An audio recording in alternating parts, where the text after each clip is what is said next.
Hi, team. I want to talk to you today about cold therapy.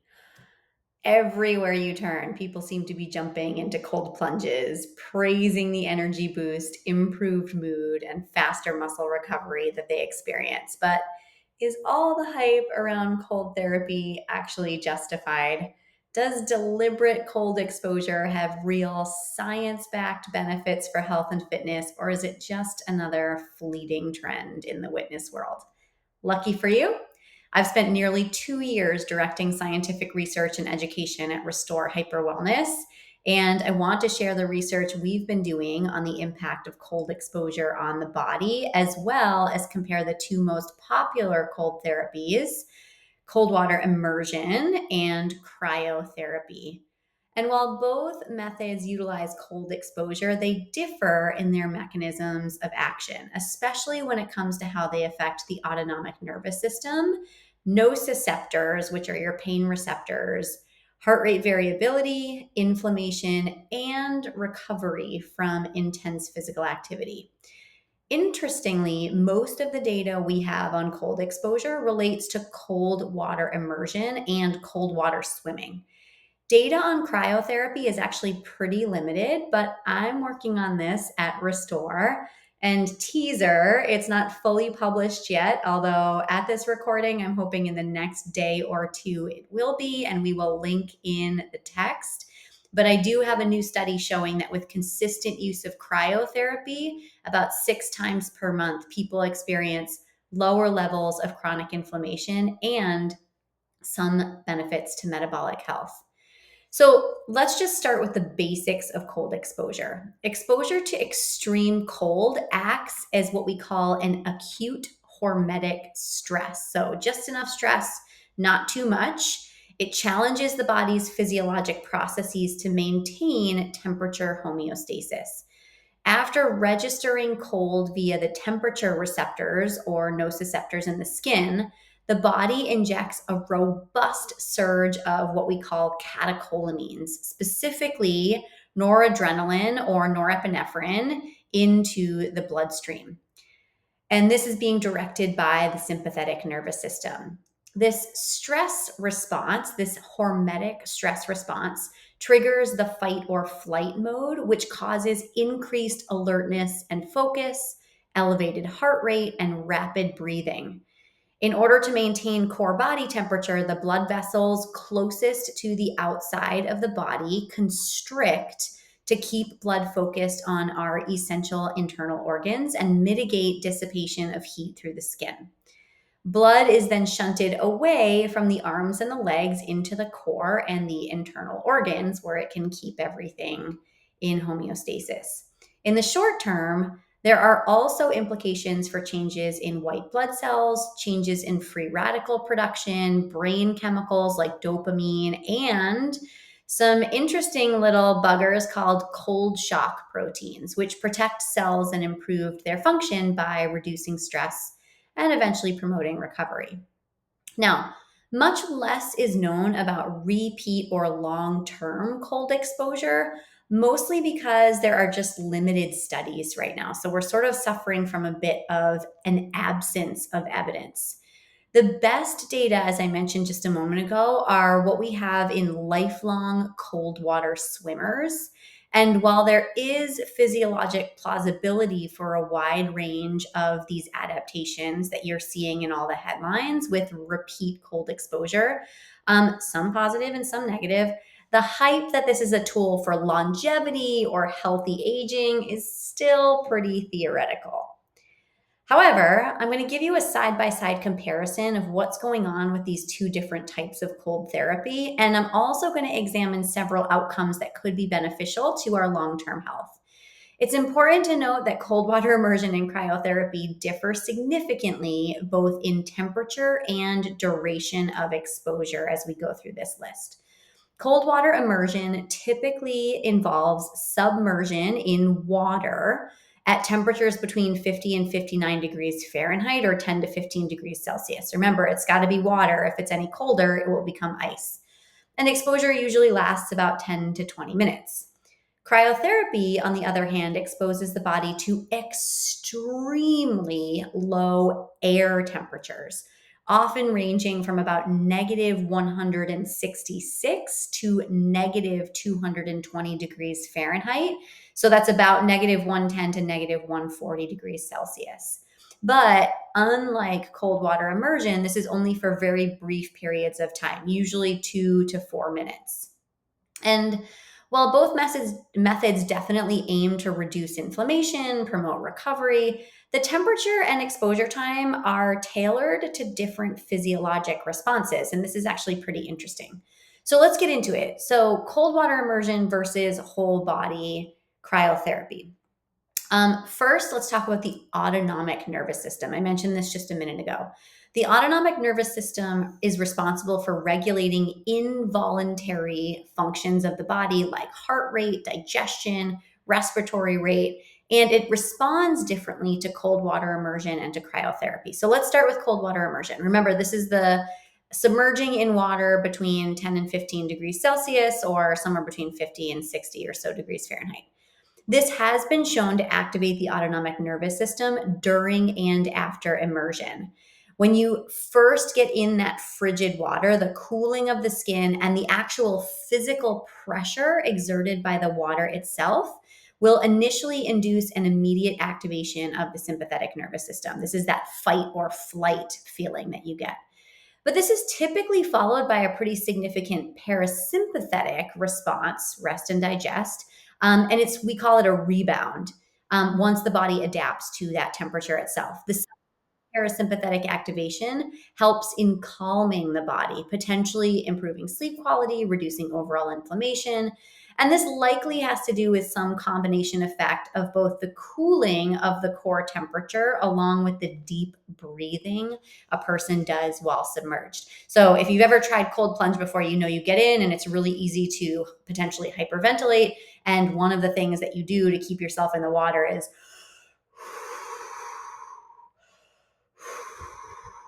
really forcing that parasympathetic response. Whole body cryotherapy, on the other hand, involves exposing those bodies to extremely cold temperatures. Remember, somewhere between negative 166 and negative 220 degrees Fahrenheit for very short periods of time, 2 to 4 minutes. Unlike cold water immersion, whole body cryotherapy actually leads to a more pronounced and prolonged sympathetic activation by activating and alerting those nociceptors, those pain and temperature receptors just under the skin.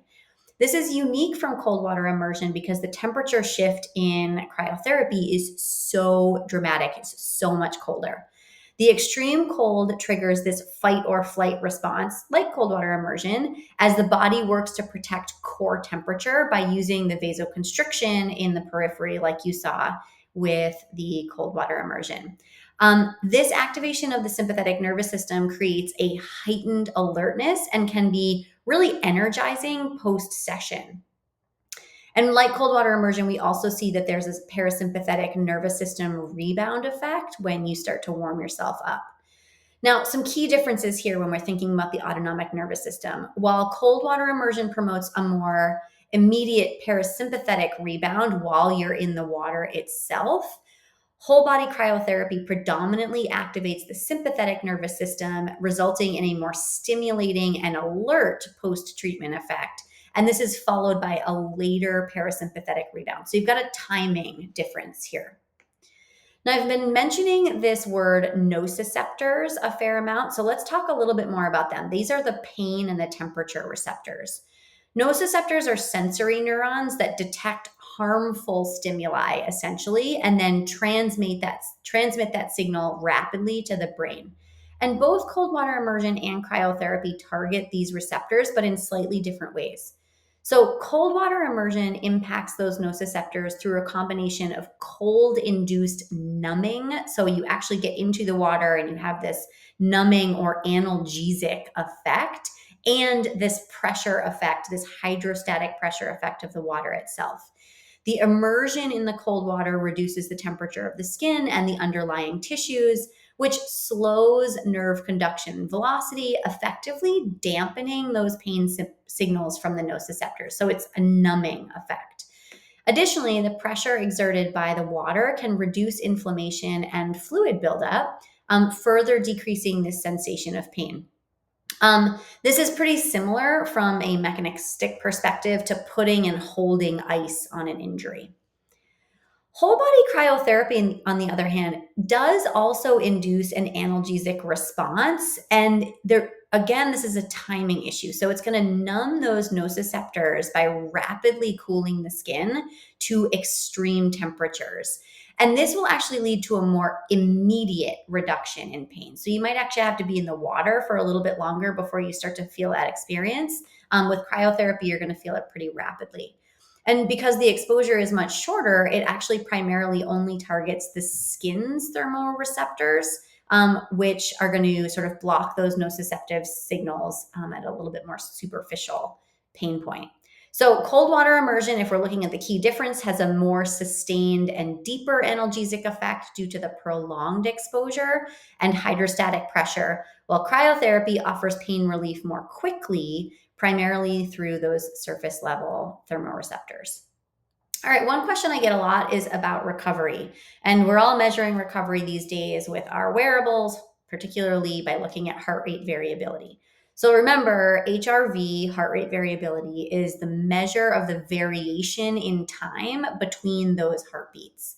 And this is going to sort of reflect the balance, if you can think about it this way, between the sympathetic and the parasympathetic branches of the autonomic nervous system. So a higher HRV, more variability, generally indicates a more robust parasympathetic response. So this is rest and recovery, which is actually pretty critical for your tissue and whole body regeneration. So again, let's compare the two. Cold water immersion has been shown in some cases to improve HRV, particularly in the hours following immersion.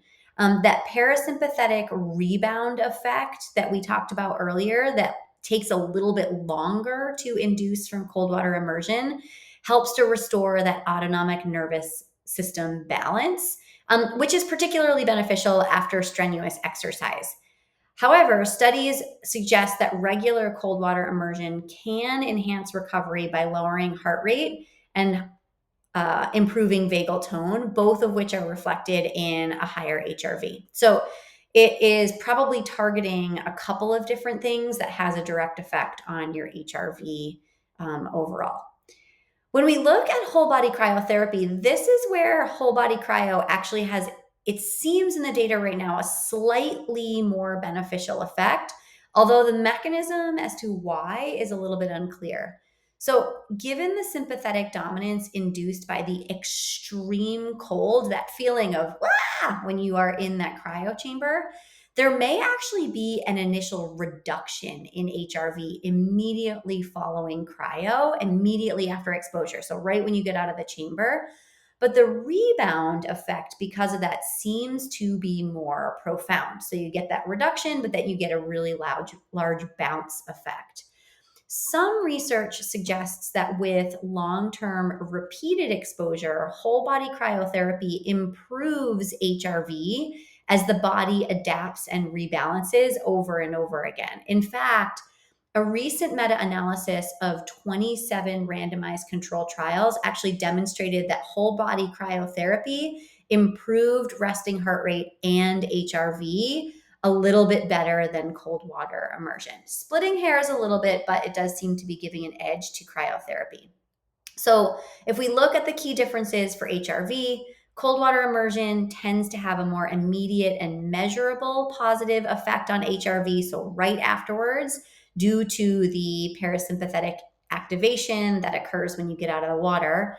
Cryotherapy's effects on HRV may be a little bit more transient and variable. However, we see that it's often linked to the adaptation to regular cold exposure and might be a little bit more beneficial in the long term. Again, data is slim, but 27 studies in that meta-analysis is giving us a little bit of a clue.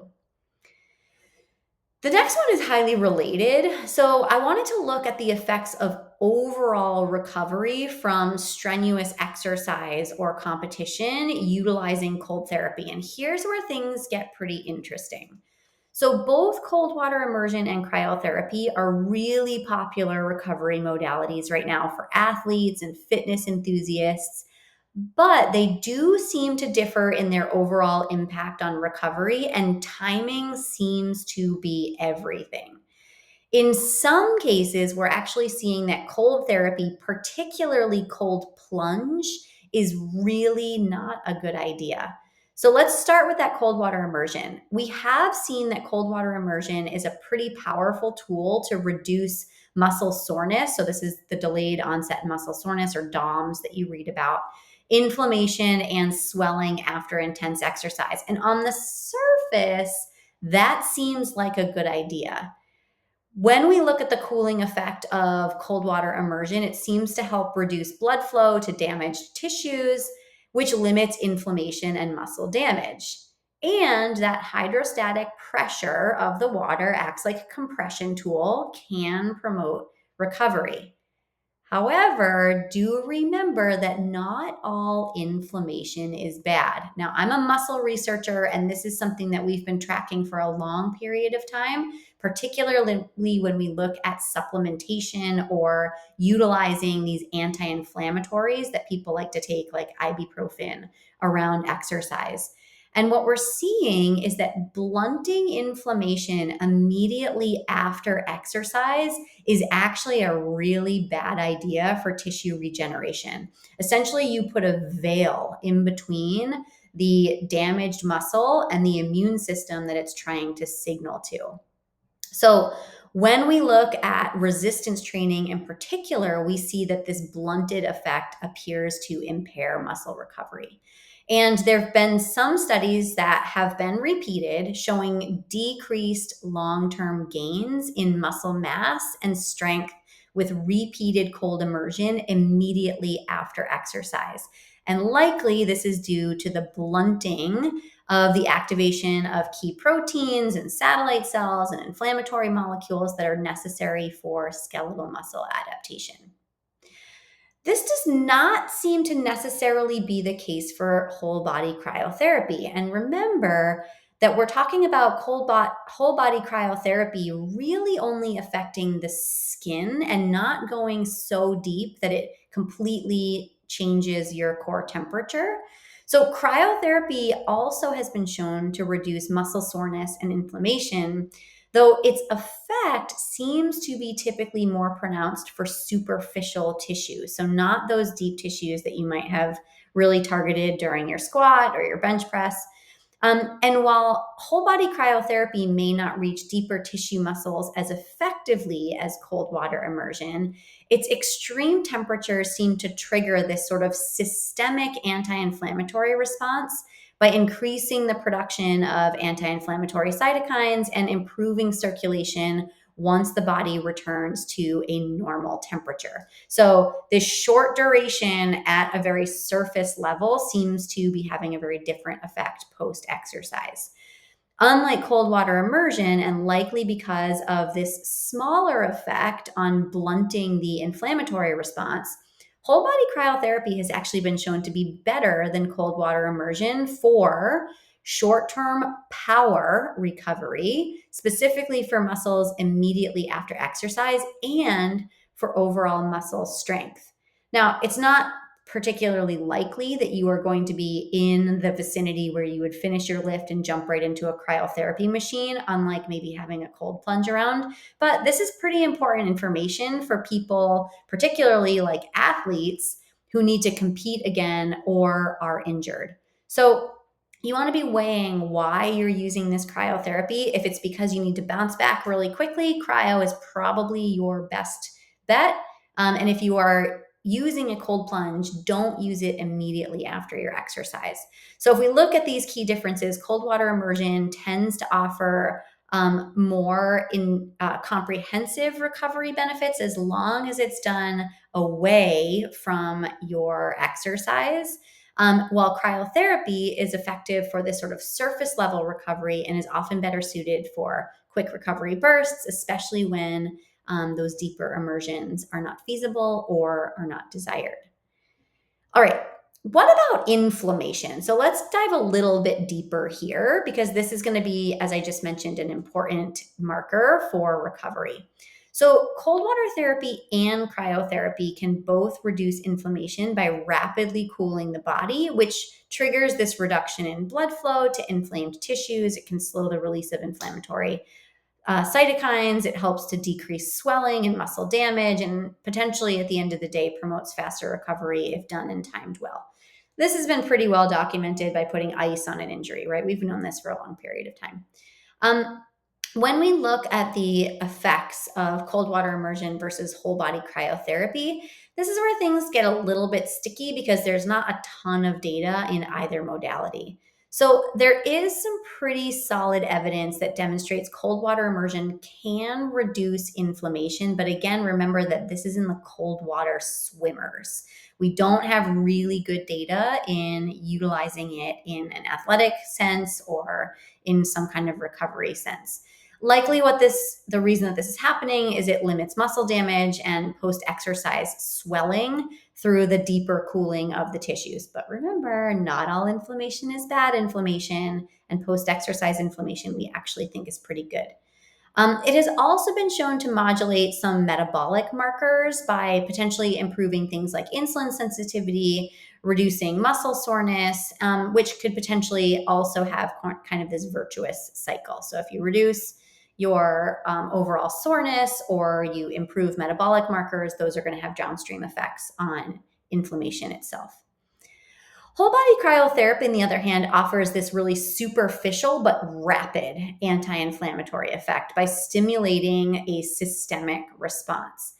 But as I mentioned above, I do have new data from my lab at Restore that shows that there is actually a long term effect on chronic inflammation. So, not these cytokines that are affected by exercise or acute damage to the tissue, but this marker of chronic inflammation. You've probably heard of it, high sensitivity CRP.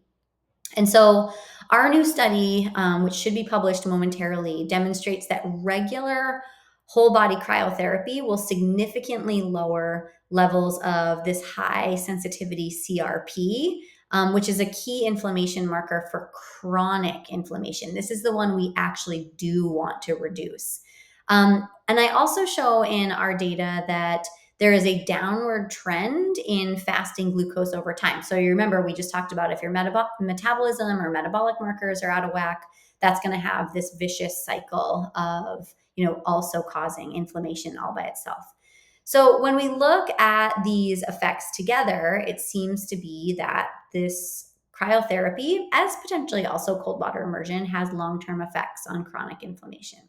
So the key difference here is that cold water immersion is going to provide deeper, longer lasting anti-inflammatory effects. Be careful of timing by reducing muscle damage and swelling, while whole body cryotherapy is going to deliver that rapid, more superficial anti-inflammatory response that might actually have benefits with repeat use over time on chronic inflammation. All right, so that's a lot of comparison and a lot of back and forth between cold water immersion and cryotherapy. So, what is the take home here? Well, as it turns out, both cold water immersion and cryotherapy offer unique recovery benefits, but their mechanisms of action differ in pretty significant ways.